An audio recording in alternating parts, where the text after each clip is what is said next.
maashaallah harallee meeshaa obboleettii teenya qaalii qabadhee isinii dhufee jira.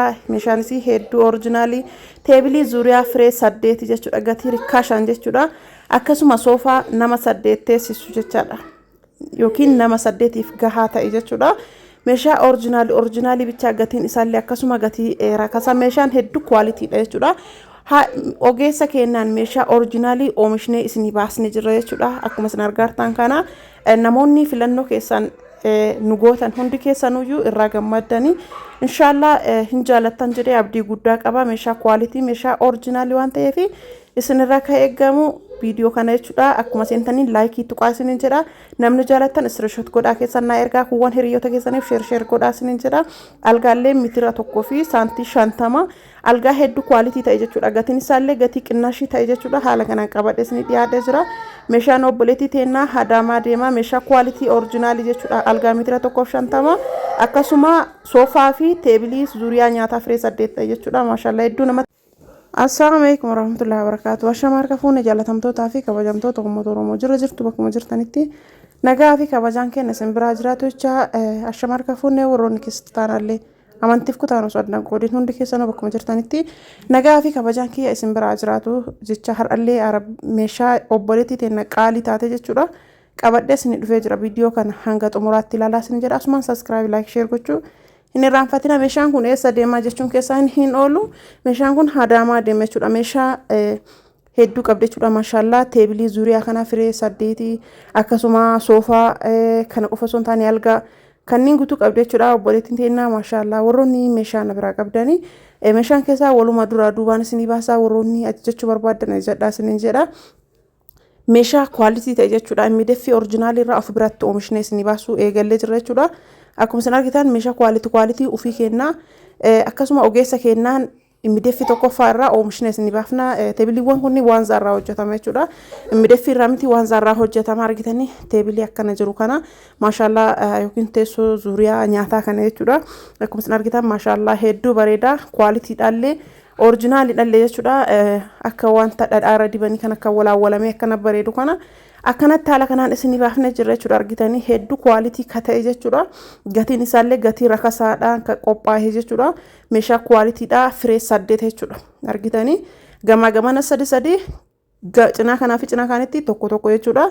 Isa 8 jechuudha. Akkuma isin argitan kana maashaallah hedduu bareedaa. Kararii isaa ta'e akkasuma oriijinaalitiin isaallee akkuma isin argitan kana kararii isaa ka barbaaddaniin dibsiisuu dandeettanii.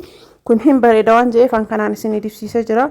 Yoo gara sinaalu kaameraa irra waan ooluuf dimata. Yoo gara naannoo immoo wanni fakka waan gurraachatu jira kaameraadha. Karariin isaa kararii hedduu bareedaa ta'e kararii oriijinaaliidha.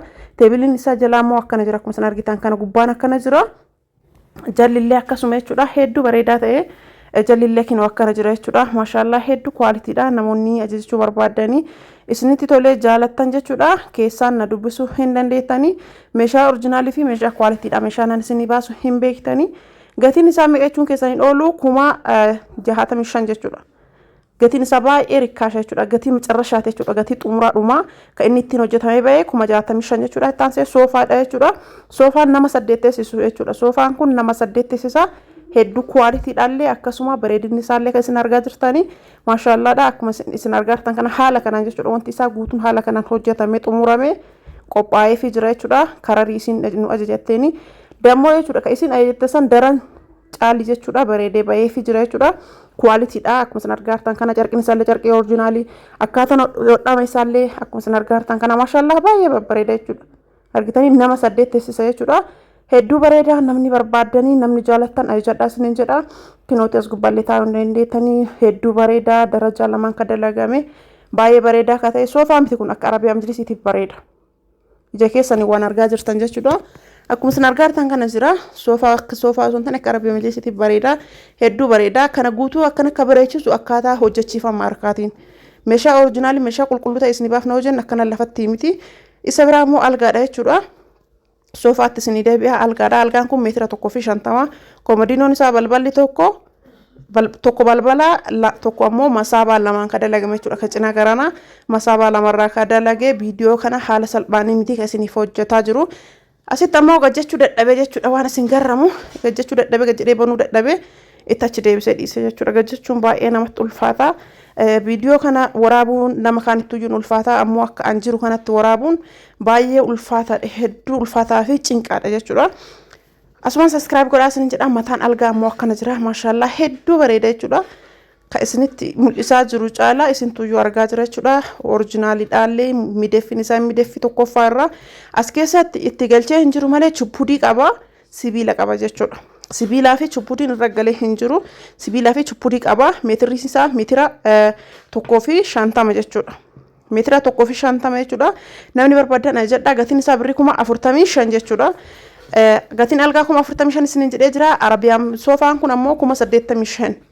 Nama 8 teessisaa isa kanaan jaalattanii isa kanaan jechuu yoo hajamtan jechuudha. Gatiin isaa 85 jechuudha. Baay'ee bareeda nama 8 teessisaa akkuma isin argartanii meeshaa quality meeshaa originalidha jechuudha. Meeshaaleen isii meeshaa sadiin kana jechuudha. Teebiliidha. Akkuma isin argartan kana kinooti meeshaa 3 qabdi jechuudha. Teebilii 8 qabdi isiniin jedhee jira. Teebilii jechuudha. Argitanii teessoo teebilii 8 qabdi isiniin jedhee jira. Hedduu bareeda jechuudha. Qualityidha. Namoonni barbaadan jedhaa isiniin jira. Meeshaalee akkana jiru meeshaa original meeshaa babbareedaa kanneen ofii kenna ogeessa cimaa ta'een isin oomishni isin baasna jedhee isin hime jira. Namoonni jechuu barbaadan jedhaa isiniin jedha. Maashaallah hedduu babbareedaadha. Keessattuu viidiyoon kiyya baay'ee lallamaan jiru meeshaadhaa fi meeshaan an hojjedhu fi viidiyoo wal madaalaa hin jiru. Sirriitti laayikii godhaa isiniin jedha namni ilaaltanii namni na jaalattanii fi namni bootanaa qabdan hundi keessan laayikii godhaa yoo isin laayikii gootan nama hedduu bira faffaca'ee gaha. Isinillee fayyada jedhee yaada maaliif jennaan waan originaalii waan babbareeda waan gad isinii dhiisaa jiruuf isin qarqara jedhee isin fayyada jedhee waan yaadeef jechuudha.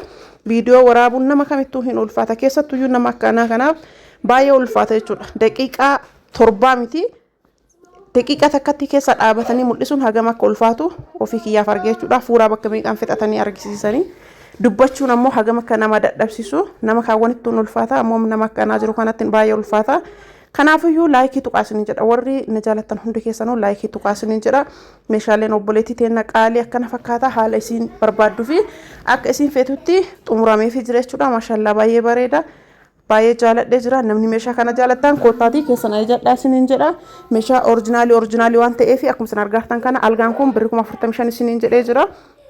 Algaan kun jechuudha. Birrii 45 isiniin jedhee jira. Ittaansee soofaan birrii 85 isiniin jedhee jira. Teebilii zuyaa nyaataa suni birrii 65 isiniin jedhee jira.